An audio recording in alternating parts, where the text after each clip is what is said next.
8 сынып география сабағы. Сабағымыздың тақырыбы дүниежүзілік шаруашылықтың салалық құрамы, өндіру, қайта өңдеу салалары, қызмет көрсету аясы. Оқу мақсаты: өндіруші және өңдеуші қызмет саласы шаруашылық түрлерін жіктейді. Бағалау критерийлері: шаруашылықтың түрлерін біледі, өндіруші салаларды анықтай алады, өңдеуші салаларды анықтай алады, қызмет көрсету салаларын анықтай алады.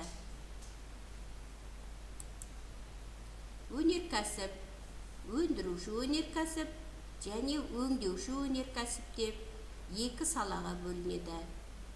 Өндіруші өнеркәсіпке тау-кен өнеркәсібі, жабайы аңдар мен құстарды аулау және өсіру, балық шаруашылығы, орман шаруашылығы және ағаш дайындау салалары жатады.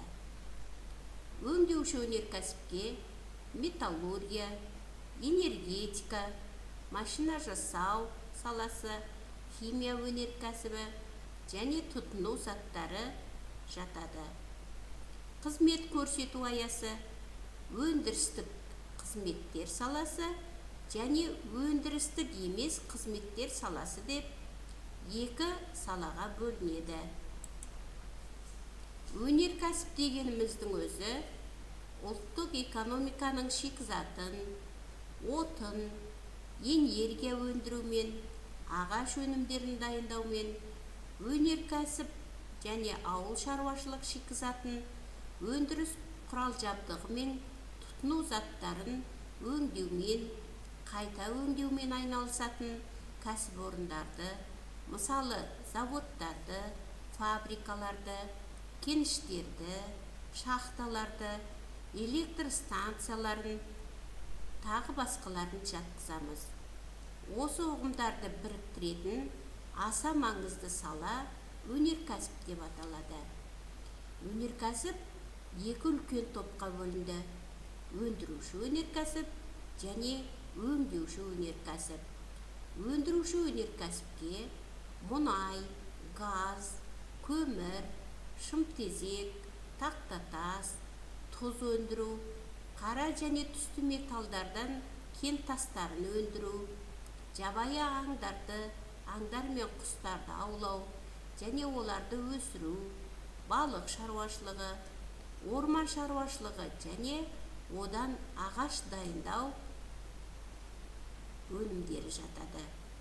Өңдеуші өнеркәсіптен қара және түсті металдар, энергетика, машиналар мен жабдықтар, химиялық өнімдер, цемент және басқа да құрылыс материалдарын, ағаш өңдеу, жеңіл өнеркәсіп пен тамақ өнеркәсібі өнімдерін өндіру, кәсіпорын бұйымдарын жөндеу, тағы басқаларынан құралады. Өндіруші өнеркәсіп, яғни пайдалы қазбаларды өндіру, кен байыту комбинаттары, көмір қазу, мұнай және газ, темір рудасын өндіру, құрылыс материалдарын өндіруден құралады. Металлургия үлкен екі саладан тұрады: қара металлургия және түсті металлургия. Темір кендерінен, полиметалл кендерінен металл алынады.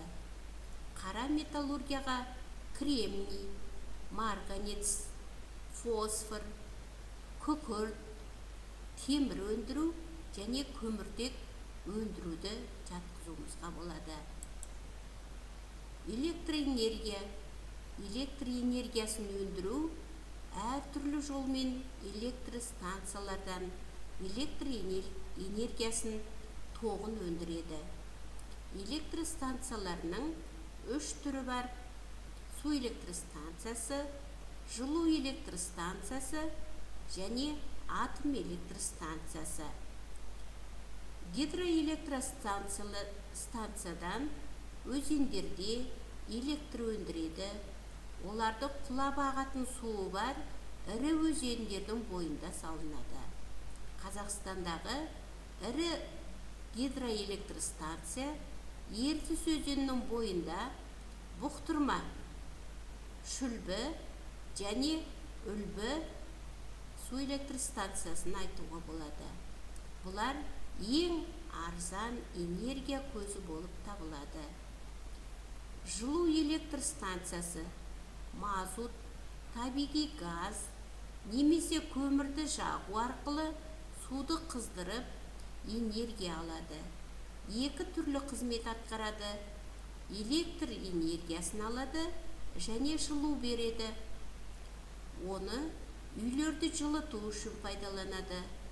Сондықтан жылу электр станциясы барлық қалаларда болады. Энергиясы қымбат болып келеді.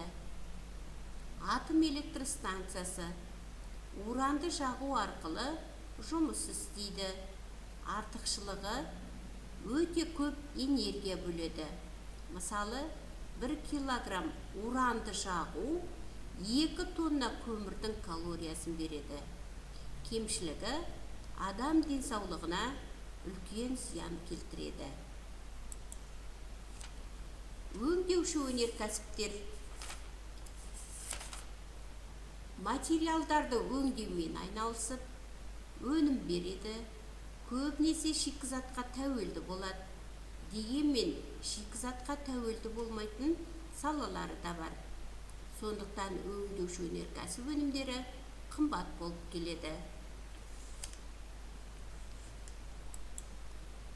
Машина жасау өнеркәсібі еңбек өнімділігін арттырады. Өнімдерінің қолданылуына қарай мынандай салаларға бөлінеді. Энергетикалық, көліктік, ауыл шаруашылық машиналарын жасау, өнеркәсіп пен құрылыс түрлері салалары үшін машиналар мен жабдықтар өндіру.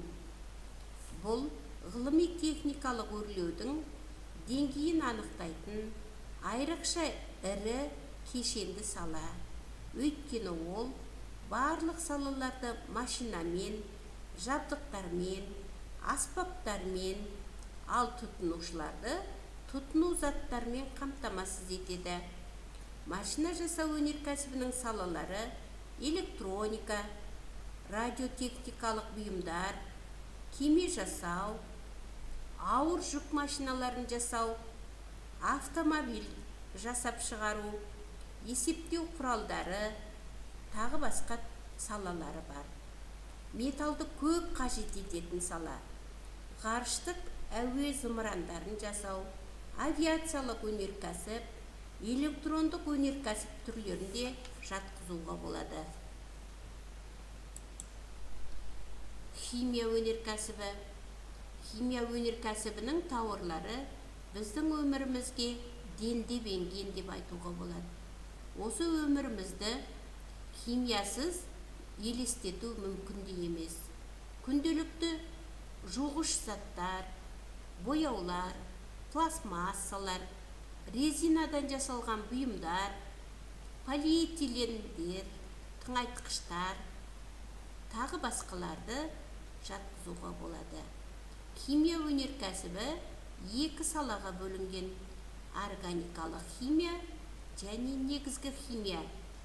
Органикалық химияға этилен, полиэтилен, пропилен, пластмасса заттары, синтетикалық шайыр, химиялық талшықтар мен жіптер, синтетикалық каучук өндіруді жатқызамыз.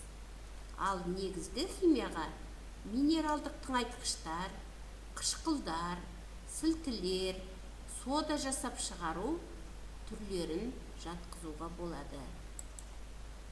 Қызмет көрсету аясы: кәсіпорындарға, ұйымдарға, жеке тұлғаларға қызмет көрсету екі саладан тұрады: өндірістік сала және өндірістік еместік сала. Өндірістік қызметке жүк көлігі, материалдық техникалық жабдықтаулар, жабдықтарды жөндеу және ретке келтіру, ақпараттық қызметтер жатқызуға болады.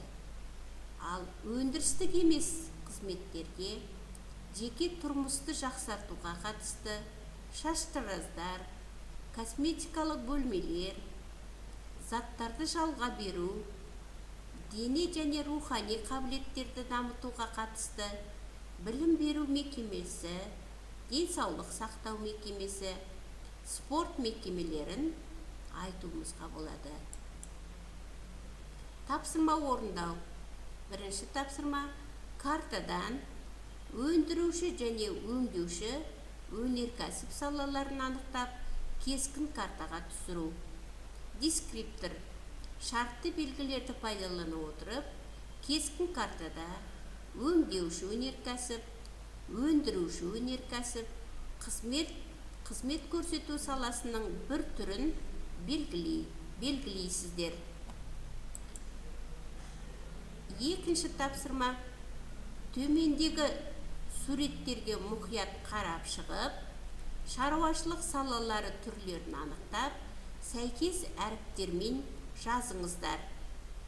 Өндіруші салалар, өңдеуші салалар, қызмет көрсету салаларын әріптермен белгілеп көрсетіп анықтайсыздар. Рефлексия. Бүгінгі сабағымыз бойынша түсінікті мәліметтерді, сәл түсініксіз болған мәліметтерді және түсінбеген мәліметтерді дәптерге түртіп жазып аласыздар. Назарларыңызға рахмет.